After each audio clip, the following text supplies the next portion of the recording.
আসসালামু আলাইকুম। আজ থেকে ২ মাস আগে অনফিল্ডের একটা ভিডিওর থাম্বনেল এবং শিরোনাম আপনাদেরকে দেখাতে চাই, যেখানে উল্লেখ করা ছিল যে গুগলিটা রপ্ত করতে পারলে রিশাদ অচিরেই বড় বড় ফ্র্যাঞ্চাইজি লিগগুলোতে সুযোগ পেতে যাচ্ছেন। কানাডিয়ান লিগে সুযোগ তিনি পেয়েছিলেন, কিন্তু আনফর্চুনেটলি খেলতে পারেন নাই ভিসা জটিলতা বা ফর্মালিটির কারণে। কিন্তু এবার বিগ ব্যাশে তিনি সুযোগ পেয়েছেন। সে ভিডিওতে এটা উল্লেখ করেছিলাম যে আসলে কেন রিশাদ হোসেন সেই সুযোগটা পাবেন, কেন তার মধ্যে সেই সম্ভাবনাটা আছে, সেই ভিডিওতে সব কিছু উল্লেখ করেছিলাম। তবে এবারে একটা অজনপ্রিয় মতামত দেই, যে অজনপ্রিয় মতামত দেওয়ার জন্য আপনি আমাকে ট্রল করবেন আমি একদম শিওর। সেটা হচ্ছে, চান্ডিকা হাতুরা সিংহে ছাড়া অন্য কোনো কোচ থাকলে রিশাদ এই পর্যন্ত আসতে পারতেন না আমাদের বাংলাদেশের প্রেক্ষাপটে। হাতুরা সিংহে যদি এই টার্মে জীবনে একটা ভালো কাজ করে থাকেন, সেই একটা ভালো কাজ হচ্ছে রিশাদকে ন্যাশনাল টিমের সঙ্গে কন্টিনিউ করানো, বা রিশাদকে ন্যাশনাল টিমে নেট বোলার হিসেবেও তাকে ওই সার্কিটে থাকার সুযোগ করে দেয়া। কারণ আমাদের দেশের ক্রিকেটের ট্রেডিশন অনুযায়ী লেগ স্পিনার কেউই খেলাবে না। একে তো আমাদের সিলেক্টররা বলি কিংবা কর্মকর্তারা বলি, ক্লাব থেকে বলি, লেগ স্পিনারদেরকে তো প্রমোটই করা হয় না। চান্ডিকা হাতুরা সিংহে ওয়াজ দ্য পার্সন যিনি রিশাদকে ন্যাশনাল টিমের সার্কিটে নেটে রেখেছিলেন। ওইখান থেকেই তাকে ইন্টারন্যাশনাল ক্রিকেটে ম্যাচ খেলিয়ে দিয়েছিলেন, যেখানে তার ডোমেস্টিক ক্রিকেটের কোনো এক্সপিরিয়েন্সই ছিল না। ইভেন আপনি নিজেই চিন্তা করেন যে বিপিএলেও রিশাদ ঠিকঠাক মতো নিয়মিত ম্যাচ পান না, একমাত্র চট্টগ্রামে রিশাদ ম্যাচ পেয়েছেন। সো এটা একটা অজনপ্রিয় মতামত, কিন্তু হাতুরা সিংহে যদি এই টার্মে একটা ভালো কাজ করে থাকেন, সেই একটা ভালো কাজের একটা ভালো কাজ হচ্ছে রিশাদকে এইভাবে কন্টিনিউ করানো। কারণ এই সাহস আসলে আর কেউ দেখান না, এটা আমাকে স্বীকার করতেই হবে। যদিও আমিও পার্সোনালি চাই না যে চান্ডিকা হাতুরা সিংহে তিনি বাংলাদেশ টিমে কন্টিনিউ করুক, কারণ তিনি টিম এনভায়রনমেন্টটাকে ঠিক রাখতে পারেন না, এটা আমার ব্যক্তিগত মতামতের জায়গা। কিন্তু লজিক বলছে এই একটা ভালো কাজ চান্ডিকা হাতুরা সিংহে করেছেন। এখন রিশাদের আপগ্রেডেশনটা পরবর্তী সময় এসেছে আসলে মুশতাক ভাইয়ের হাত ধরে। মুশতাক আহমেদ, মুশতাক ভাই আসার পর রিশাদকে নিয়ে তিনি কাজ করেছেন বেশ ভালো মতো। রিশাদের যে প্রবলেমটা ছিল সেটা হচ্ছে, রিশাদ তার বোলিং অ্যাকশন নিয়ে অনেক কনফিউজ থাকতেন। বোলিং অ্যাকশন বিভিন্ন সময় বিভিন্ন অ্যাকশন চেঞ্জ করেছেন। আমাদের বাংলাদেশে যেটা হয়, এক এক কোচ তাদের মতো করে তাদের বোলিং অ্যাকশন করানোর চেষ্টা করে। বাট মুশতাক ভাই যে কাজটা করেছেন, রিশাদকে তার ন্যাচারাল অ্যাকশনে বোলিং করতে দিয়েছেন। খেয়াল করে দেখবেন, রিশাদ যখন বোলিং করেন তিনি কিন্তু তার রিলিজিংটা 11 o'clock বোলিং, অর্থাৎ 11 o'clock এই পজিশন থেকে তিনি রিলিজ করছেন। বর্তমান সময়ে বেশিরভাগ ক্ষেত্রে লেগ স্পিনারদেরকে আপনি দেখবেন 12 o'clock বা 1 o'clock রিলিজিং করছেন। আদিল রাশিদ তিনি 1 o'clock রিলিজিং করেন, কখনো কখনো 12 o'clock রিলিজিং করেন। শেন ওয়ান করতেন 2 o'clock রিলিজিং। স্টুয়ার্ট ম্যাকগিলকে দেখতাম আমরা 3 o'clock রিলিজিং করতেন।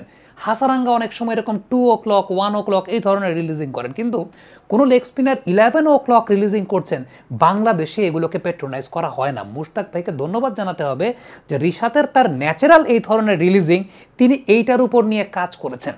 আরেকটা বিষয়, আমি গুগলির কথা বলছিলাম যে রিশাদ গুগলি পারে না, কিন্তু রিশাদ টপ স্পিনটা ভালো রপ্ত করতে পেরেছে। আমরা এই টি-20 বিশ্বকাপে রিশাদকে দেখেছি বেশ গুরুত্বপূর্ণ সময়গুলোতে ব্রেক থ্রু দিয়েছেন, টার্ন করিয়েছেন, টার্ন প্রডিউস করিয়েছেন। শ্রীলঙ্কার সঙ্গে ম্যাচে গুরুত্বপূর্ণ কয়েকটা ভাইটাল ব্রেক থ্রু রিশাদের কাছ থেকে দেখেছি।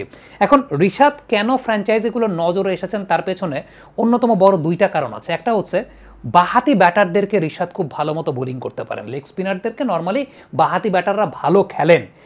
Redmi 13 স্টাইল বানাই দুনিয়া কাঁপায়। এই টি-20 বিশ্বকাপে খেয়াল করবেন, রিশাদের 6 ইনিংসে 5টা উইকেটই বাঁহাতি ব্যাটারদের, এবং বাঁহাতি ব্যাটারদের এগেইনস্টে তার ইকোনমি রেটটা খুব খারাপ না। নর্মালি লেগ স্পিনারদের এখনকার সময়ের ক্রিকেটের পার্সপেক্টিভে অনেক বেশি ইকোনমি রেট থাকে, কিন্তু সেই জায়গাটায় রিশাদ বাঁহাতি ব্যাটারদের এগেইনস্টে উইকেটও নিয়েছেন। ইকোনমি রেটটা একটু হাই হলেও সেটা একদম সহনীয় পর্যায়ে। আরেকটা খুব গুরুত্বপূর্ণ বিষয়, সেটা হচ্ছে 17 থেকে 20 নম্বর ওভার, অর্থাৎ ডেথ ওভার্সে রিশাদকে যেভাবে ব্যবহার করেছেন নাজমুল শান্ত, খেয়াল করে দেখেন ডেথ ওভার্সে রিশাদের পারফরমেন্সটা কিন্তু অন্য অনেকের চাইতে বেটার। এই টুর্নামেন্টে লাস্ট টি-20 ওয়ার্ল্ড কাপে ডেথ ওভার্সে রিশাদকে আমরা দেখেছি সাউথ আফ্রিকার সঙ্গে ম্যাচে ডেথ ওভার্সে এসে তিনি ডেভিড মিলারের উইকেটটা নিয়ে নিয়েছেন। আমরা দেখেছি নেদারল্যান্ডসের সঙ্গে ম্যাচে ডেথ ওভার্সে তিনি বোলিং করেছেন। সো এই যে বোলারকে আপনি ডেথ ওভার্সে ব্যবহার করতে পারছেন, আবার মিড ওভার্সেও তিনি যথেষ্ট ইকোনমিক্যাল বোলিং করে দিয়ে যাচ্ছেন, এই টাইপের বোলারকে আপনি দলে নিতে চাইবেন না কেন? ফ্ল্যাটার ট্র্যাজেক্টরিতে বল করতে পারেন, আগে টার্নটা খুব বেশি ছিল না, ফ্লাইট দিয়ে লুপ দিয়ে বোলিং করতেন, এখন টার্নটাও প্রডিউস করতে পারেন।